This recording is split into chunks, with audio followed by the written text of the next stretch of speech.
Hello everybody and welcome back to my channel. My name is Stephanie and today I'm going to be showing you how I can leftovers for convenience meals when I don't have time to cook. I have a sous chef with me who's playing beside me and you might hear her throughout the video. But today I'm going to show you how I took leftover steak to make a beautiful vegetable beef soup, and then I'm canning those leftovers so that we have convenience meals when garden season hits or we have sickness that hits and I don't have time or energy to cook.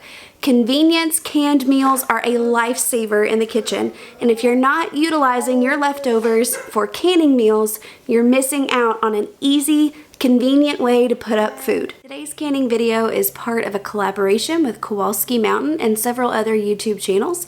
This is their CANUARY Collaboration.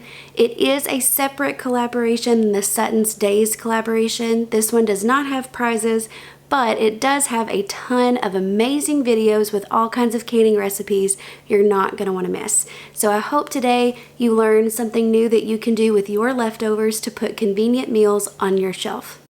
In our third week of the pantry challenge, I showed you some leftover steak bits that I was going to make some bone broth with and use the meat for our stew. So I have those all in here.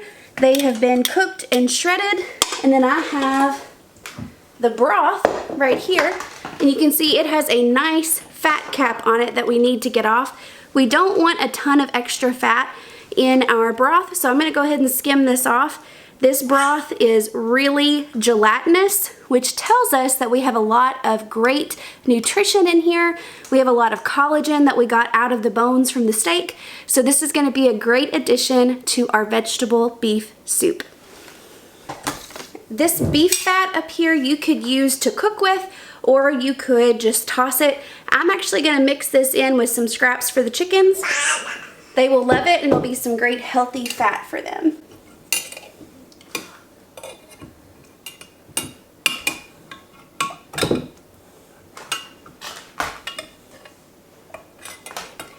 If your broth is nice and cold, you should be able to just pull out big chunks of your fat, which makes it really nice and easy to remove.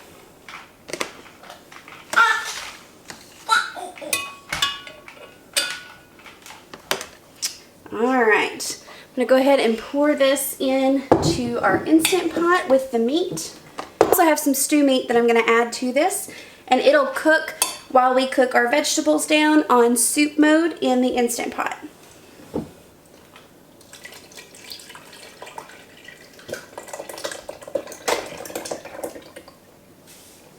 Okay. I'm going to use some tomato juice as another liquid in my broth. I'm probably going to add about 6 cups of tomato juice. You could also use a tomato vegetable blend because we're going to pressure can this. So if you had like homemade V8 or something like that, you could add that as well. I'm adding about 6 cups of tomato juice.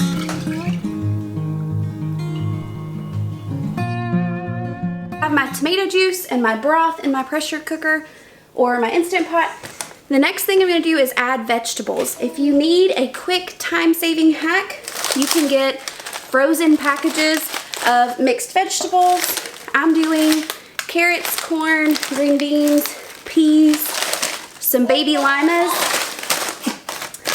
And then if you have O'Brien hashed potatoes, make sure and look on the ingredients so they don't have oil or anything added.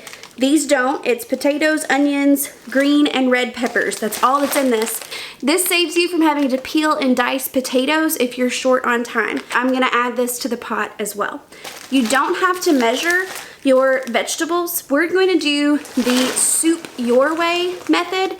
Your local extension office should have canning recipes that are tested for you to pick up. But if not, the National Center for Home Food Preservation also has a whole host of recipes. I will link this recipe below, but it's called Soup Your Way, so you can actually use any recipe that you have so long as all of the ingredients are safe for canning. Your processing time is dependent on your ingredients. You want to look for which vegetable or meat or broth takes the longest amount of processing time. This only works for pressure canning. Today, I'm going to show you how to use an electric pressure canner, which is the perfect go-to for a busy mom or anybody else that does not have a lot of time to babysit a canner. For small batch canning, the electric pressure canner is my absolute favorite. So that's what I'll be using today. I'm going to go ahead and add the vegetables and the stew meat, and I'm going to cook it on soup mode. When it's done cooking on soup mode, I'm going to show you how to can it up.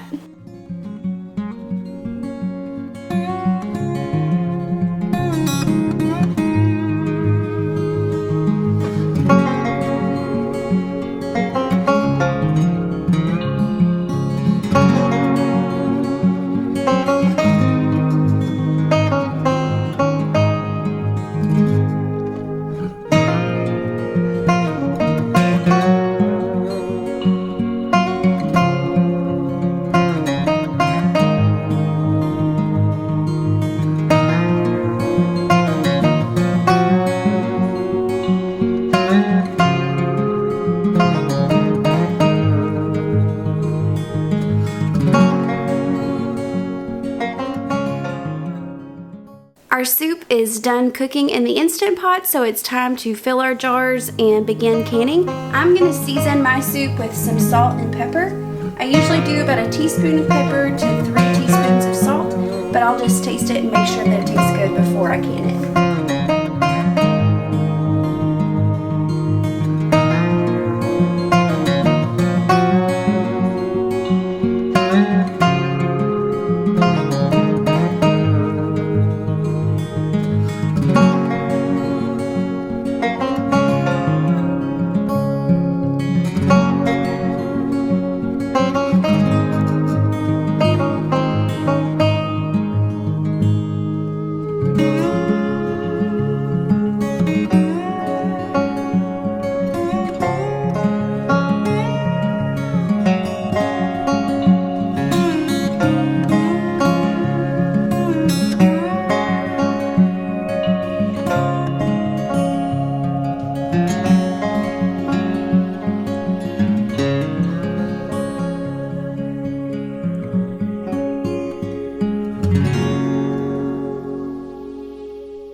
To get our canner prepared, we need to fill it with hot water to the line that's marked on the inside of the bowl. There's a little indentation that shows you. You also want to make sure that your canning rack is in the bottom.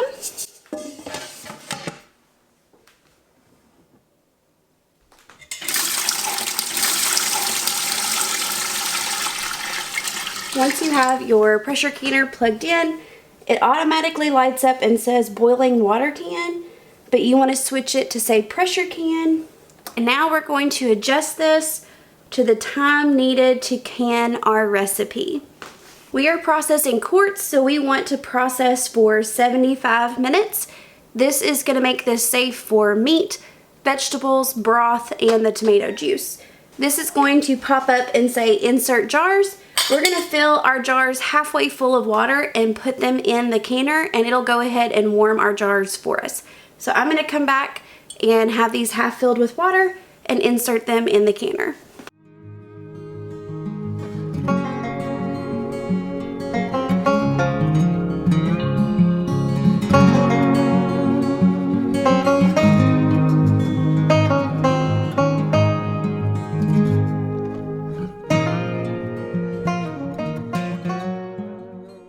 If you use hot water, this process will go a lot quicker.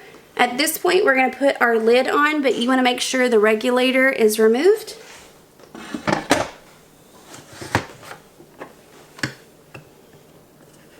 You're going to hit the start button to warm your jars, and it'll say warm, and it'll show you that it's in progress.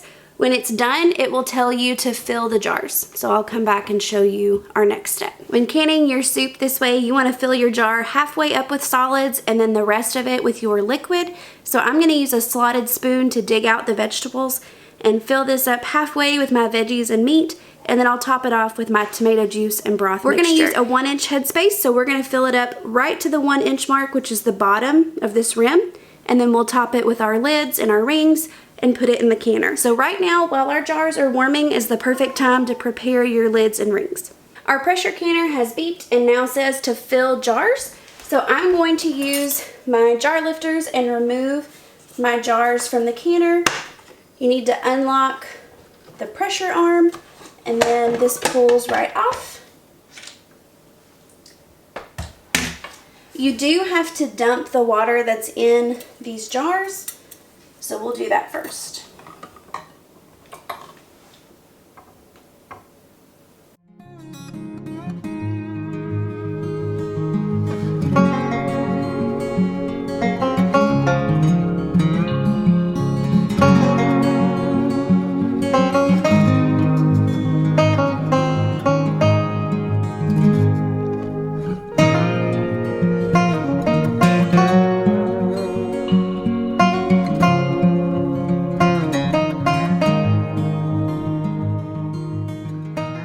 Something I forgot to mention earlier is when I'm canning, I like to put a little bit of white vinegar into the canning pot.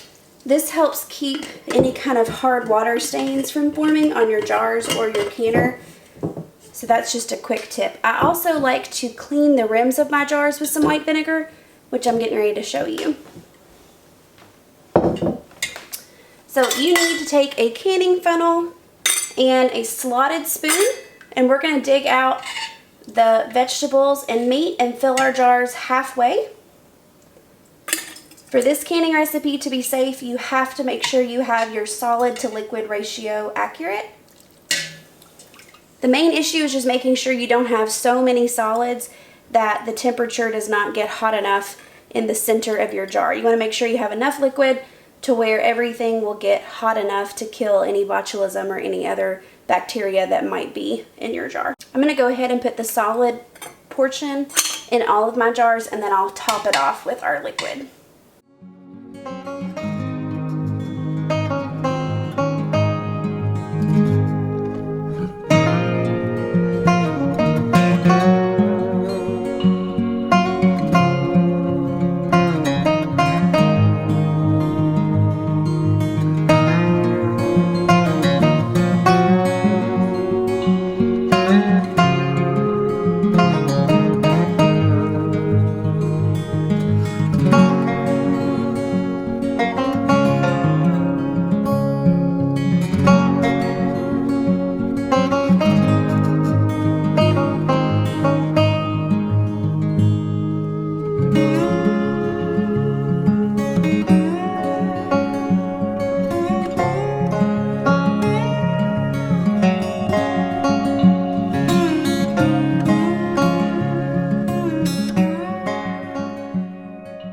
Like I said earlier, this is small batch canning from our leftovers.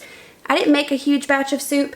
I made about 4 quarts worth. So what I've done is I've filled our soup bowls, and then I have gone ahead and filled 3 quart jars full of our vegetable soup. Not only will we have soup tonight, but now we'll have 3 more nights where I don't have to cook anything. I can pop open a jar and warm it up, and we'll have soup ready to go with no effort.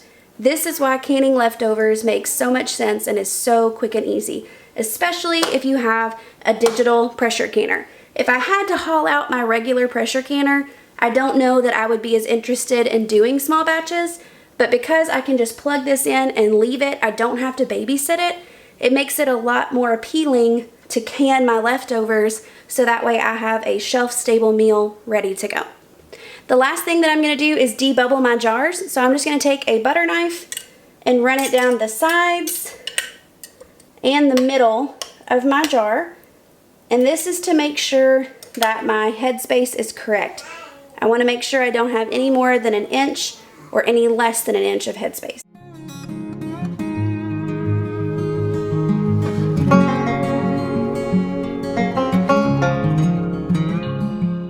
Now I'm going to take a paper towel that's soaked with white vinegar and wipe my rim. You want to make sure that as you're going around, you're getting a new clean part of the washcloth so you're not rubbing around the dirty juices or whatever's on top of your jar.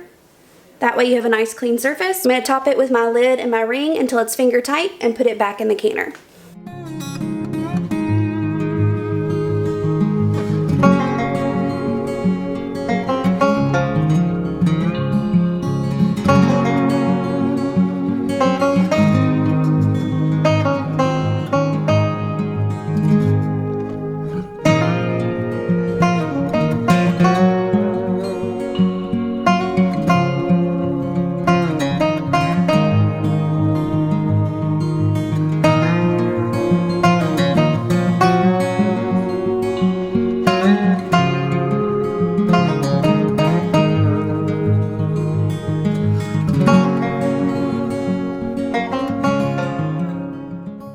Now that all of my jars are in the canner, I'm going to put my lid back on.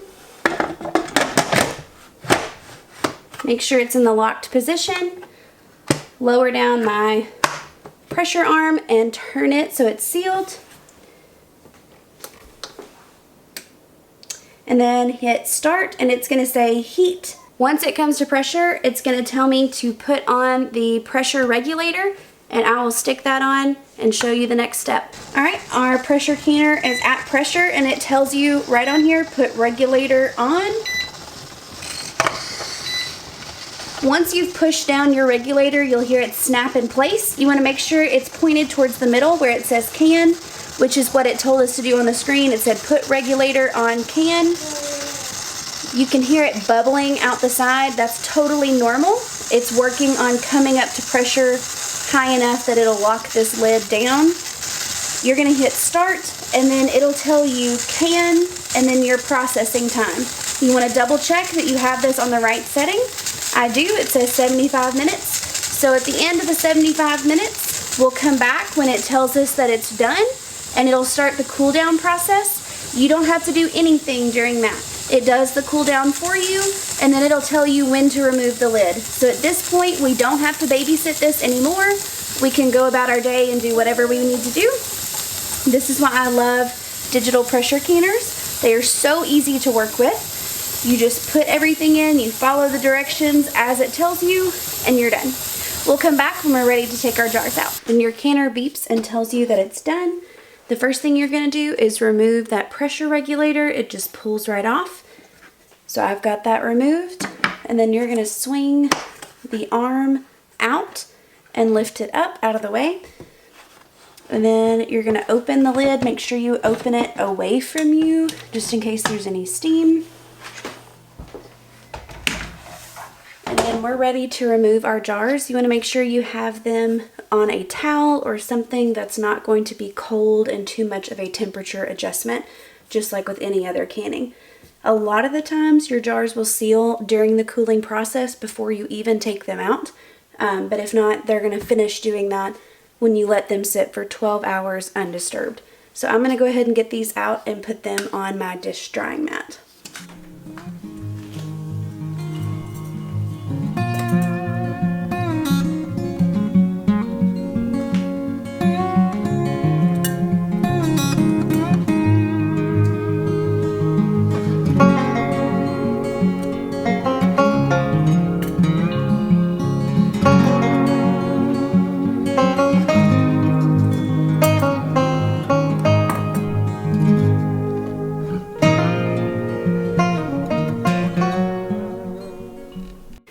This wraps up this canning leftovers video.